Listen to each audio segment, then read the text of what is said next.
Sednemo pravo, visoko na sedalnim kostima, ruke u visini grudne kosti i polako udah, kroz izdah se rotiramo na jednu stranu i kroz izdah vraćamo se u centar.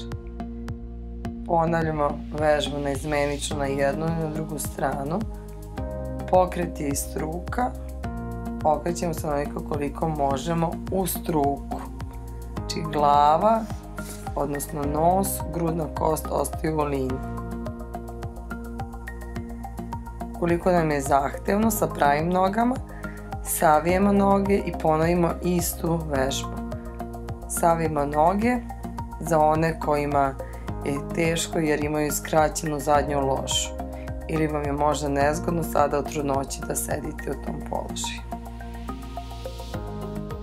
I kao što sam rekla, udah, kroz izdah idemo na jednu stranu, udah, kroz izdah idemo na drugu stranu.